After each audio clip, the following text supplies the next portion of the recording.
The release of Iron Man in 2008 is widely considered to be the start of Marvel's conscious decision to create a cinematic universe for its superhero franchises. We've recently done some digging and we've found Deadpool popping up in the Marvel Universe. We believe Deadpool is a part of the MCU, and we are here to prove it once and for all. Watch out, Avengers. You may be getting a new teammate real soon. Yeah, it's me, Deadpool, and I got an offer that you can't refuse. Before we unravel all of Marvel's cinematic universe secrets, remember to press the red subscribe button. That is no secret. We want you to subscribe.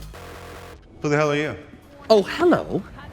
I know, right? Deadpool is already an Avenger in the comics. The groundwork has been set for Deadpool to join the Avengers. Although Deadpool has not met or worked with any of the Avengers on film, he has teamed up with the superhero squad in the comics. The comic book crossover could help lay the groundwork for a cinematic relationship. Deadpool has a strong ties to the Avengers in and out of the spandex suit. Wilson has gone drinking with Tony Stark. He's worked side by side with Black Widow. He hitched a ride up the side of a wall on Spider-Man's back. Up until recently, Deadpool worked with the Avengers on a kind of freelance basis. In Avengers number 0, Wilson was sent on a mission by Steve Rogers, Captain America himself. When Deadpool returned from the mission, Rogers gave him a very special card that not every superhero in the universe has. Deadpool received the Avengers Priority Identification Card. This card officially designated Wilson as a member of Earth's mightiest heroes. Just slipped out. With his new upgraded status, Deadpool should be joining the Avengers' missions in the Marvel Cinematic Universe immediately. With his unique set of skills, he would be a welcome addition as the films roll into Infinity Wars. After all, Deadpool already has a history with Thanos in the comic books, and bringing that over could be a real asset. The question is, do you think Deadpool would join Team Stark or Team Captain America? I'm about to do to you what Limp Bizkit did to music in the late 90s. Deleted scene with Ajax. We know how much Marvel fans look forward to the post-credit scenes. It is possible they look forward to those extra frames more than the movie itself. I'm expecting Sam Jackson show up with an eye patch and a saucy little leather number. Go. What comes in a close second to post-credit scenes? Deleted scenes. All the scenes that get cut for time in the theatrical release make their triumphant return in the DVD deleted and extended scenes. While post-credit scenes give us some glimpses into the future, a deleted scene provides more contextual information about the present. They also contain valuable information that can expand the reach of the storyline into the cinematic universe, especially in the case of Deadpool. One deleted scene in particular has sparked the attention of fans everywhere. The scene includes a location known as the Raft. The Raft was first introduced in the Marvel Cinematic Universe during Captain America's Civil War. The Raft is used to house all the villains and bad guys who have been caught. It's a place you certainly don't want to end up. The deleted scene shows Ajax being escorted out of the maximum security supervillain prison. The use of the Raft in both Civil War and Deadpool create a shared universe of this very specific location in both universes. While the Raft is not identical, its use and location are too similar to be ignored. Ajax is being released from the prison prior to the start of his meeting Deadpool, which may also mean it predates Civil War as well. It's a private institution that turns reclamation projects like yourself into men of extraordinary abilities. Super soldiers. In Captain America: The First Avenger, Steve Rogers is rejected from enrollment in World War II because he isn't physically fit enough. Dr. Abraham Erskine enlists Rogers and makes him a member of the Strategic Scientific Reserve. Rogers agrees to the experimentation, and Erskine injects him with this special serum and shoots the Vita rays at him, transforming him into the super soldier and enhanced human Captain America. How'd you feel? Taller. This means in the Marvel Cinematic Universe, the precedent is already established for secret military organizations doing experimentations on humans for military purposes. In Deadpool, Wilson has undergone experimentation by a secret government agency, which also seeks to enhance humans into weaponized forces for military purposes. Wilson, because of trying to eradicate his cancer, agrees to be part of the program, and as a result, well, gets turned into Deadpool. While the government entity experimenting on Wilson is not explicitly called the Weapon X program, it is in the comic books. We know they use similar tactics. Both in the case of Captain America and Deadpool, a type of mutation-activating serum is injecting into the men to help catalyze their powers. It is the asphyxiation in the chamber that jumpstarts Wilson's healing factor and the rays for Cap's powers. The use of this technology and secret program plotline helps to establish the two universes existing together. In the MCU, Deadpool, just like Captain America, was experimented on for a greater purpose. 3 next-generation helicarriers synced to a network of targeting satellites. possible Helicarrier. One of the strongest pieces of evidence for Deadpool already being a part of the Marvel Cinematic Universe comes out of the movie. Let's travel back to the end of the Deadpool movie, where Wilson is going to have a big showdown with Francis. Deadpool, Colossus, and Negasonic Teenage Warhead all roll up to the location thanks to Dopinder. The taxi pulls up, Deadpool gets out, the audience watches from behind as the squad starts to saunter over and the camera reveals the rubble of what appears to be a shield helicarrier. It is here that Deadpool does battle with Ajax and his henchmen. It is true that the Deadpool production team is not able to call their version of the craft a helicarrier directly for legal reasons. The production designer Emmanuel Shiu developed his original production designs off the MCU version of the helicarrier. It was only after the potential legal troubles surfaced that the redesign took place. However, the frame, design, size, and detail of the Deadpool version is undoubtedly a homage to the Marvel Cinematic Universe of the helicarrier. It is a helicarrier by all standards. How did it end up here? We don't really know. It is possible the craft was abandoned after the battle in Winter Soldier. This artifact helps place Deadpool squarely in the Marvel Universe. The sequel? We're gonna have Cable. Introduction of Cable in Deadpool 2. When it comes to the Deadpool sequel, fan theories are already buzzing about. We have no idea who we're gonna cast yet, but it could be anybody. Just need a big guy with a flat top. Could be Mel Gibson, Dolph Lundgren, Keira Knightley. While we still have some time before the film comes out, or we even get a teaser trailer, we do have one major confirmed plot point. Deadpool 2 is going to prominently feature Cable, Yep, that was a good one. who will be played by Josh Brolin. Cable and Deadpool have a long history with one another in the comic books. In fact, their pairing has headlined their own Cable and Deadpool series. In the comics, Cable, like Deadpool, has fought alongside the Avengers. Like when Cable traveled back in time to join the Avengers against the Inhumans, and his role in the Avengers X-Sanction saga. Cable has strong ties to the MCU live-action characters, and his appearance could help merge the worlds. There are a few real-world pieces of information to note here. Josh Brolin signed on as Cable with a 4-picture deal contract.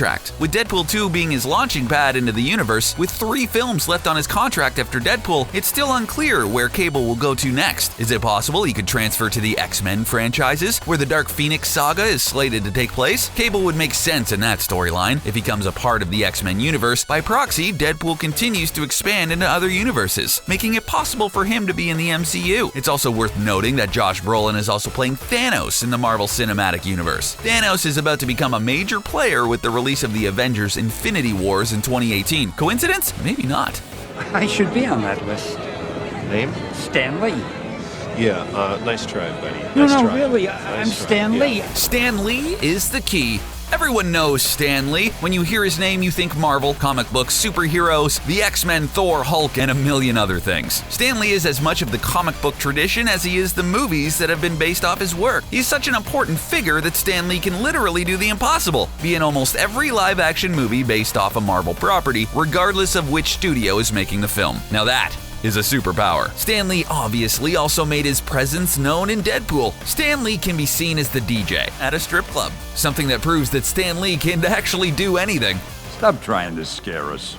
Come on. So far, Stan Lee has appeared in over 25 Marvel films, both in the MCU and Marvel films that are not part of the cinematic universe. His cameos have always been brief and didn't really play any role in the actual story of any film, but all that possibly changed with the release of 2017's Guardians of the Galaxy Volume 2. In the second Guardians film, Stan Lee is seen hanging out with the Watchers. They are part of the oldest species in the universe, and their job is to observe and, well, watch everything. In that scene, Lee tells stories of his many adventures, possibly referring to his many cameos in the Marvel films, which in theory means that all his cameos in over 25 films are connected. Sure, it might be far-fetched, but wait, there's more. It is very possible that one of the many stories that Stan Lee was telling the Watchers was about that one time he was a DJ in a strip club. This might all seem like conspiracy talk to you, but it was recently confirmed by Kevin Feige himself that there is a joint custody between Marvel Studios and 20th Century Fox for some of the alien races in Marvel Comics, which means that both studios can use these alien races in their films without getting into any legal wars. The Watchers are one of these races. This might not mean that much. After all, we did have 2 different versions of Quicksilver in both the MCU and the X-Men films, but the groundwork for a possible crossover between the MCU and the X-Men is definitely in place now, with Stan Lee being the key for it all.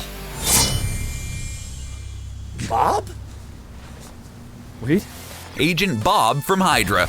Enter Bob. In the comic books, Bob first appeared in issue 38 of Cable and Deadpool. In Bob's backstory, he is talked into joining the widely known criminal organization Hydra by his wife. Deadpool attacks Hydra where he encounters Bob and convinces him to help him. Bob leaves Hydra with Deadpool. From that meeting, Bob has an occasional teammate to Deadpool on various missions. Although Bob doesn't have any superpowers or any major skills to speak of, he can come in handy at times, even if his handy is running away and hiding. In the live-action film version of Deadpool, Bob makes a cameo as one of Ajax's henchmen. It's not outright stated that Bob is a member of Hydra, or that Hydra exists in the universe. However, his inclusion in the film creates another strong thread of continuity relating to S.H.I.E.L.D. and the Avengers, where Hydra does exist and is a real threat. During a sequence of fights with Ajax and his men, Deadpool recognizes Bob immediately amidst the chaos and fighting. Wilson looks at him and says, "Bob?" Instead of taking him out like all the other henchmen, Wilson merely knocks Bob out and allows him to live. This action demonstrates a relationship and backstory between the two men, because when does Deadpool ever let someone live? While it is unknown if Bob survived Negasonic Teenage Warhead at the end of the film, Deadpool 2 might give us more Bob and more expansion into the MCU.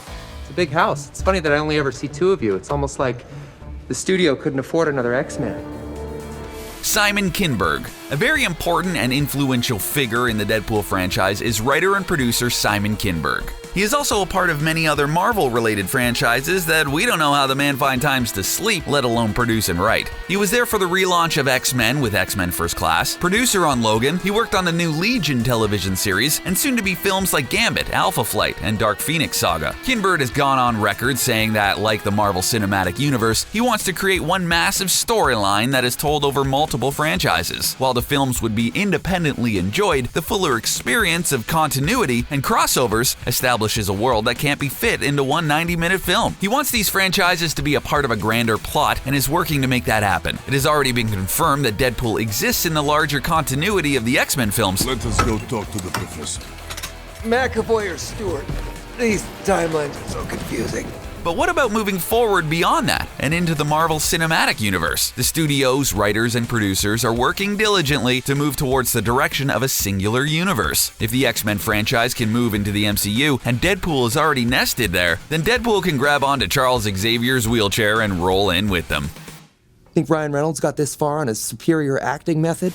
Ryan Reynolds. Ryan Reynolds has managed to get into 3 separate Marvel comic-based live-action films, even when he was playing the same character twice. 13 years ago, back in 2004, Blade Trinity, also known as Blade 3, was released. In that film, Reynolds played the live-action version comic book character Hannibal King alongside Blade. While this film came out long before the development of the interconnected Marvel Universe, Blade is a Marvel-owned property. Reynolds has gone on record saying that this character and film pretty much paved the way to making Deadpool.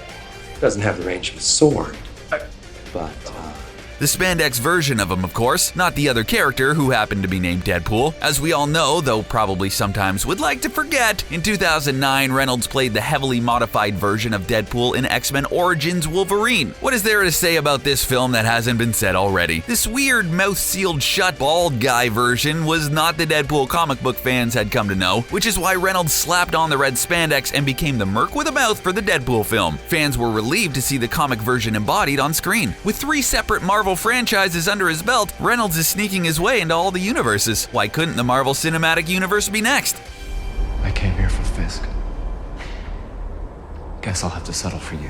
New York City. What if Deadpool is running in the same circles as Luke Cage, Matt Murdock, and Jessica Jones? Hear us out on this one. In the extended television universe of the MCU, these 3 superheroes are working at a New York City. There have been references made in their independent franchises about the Avengers and incidents that happened in the films. All 3 are street-level defenders. We see Jessica and Daredevil being hired by regular folk to help investigate, protect, and at times defend against bad guys. Wade Wilson lives in New York City. We know this because Dopinder is a New York City taxi driver who is shuttling him around. Also, Deadpool goes to visit the X-Men mansion, which is in upstate New York, so it must be easy for him to get there. This also means that being in New York City, Deadpool would have to cross the Avengers Tower at some point, or at least know about it. Wilson is also a former Special Forces operative that now makes money as a hired enforcer, just like Cage, Jones, and Murdock. Would it not be possible that at some point they would cross paths with one another? There are only so many super-enhanced individuals running around the city taking jobs. Word should get around. After all, with the establishment of the Defenders, we have evidence of superheroes coming together. you're still here. It's over.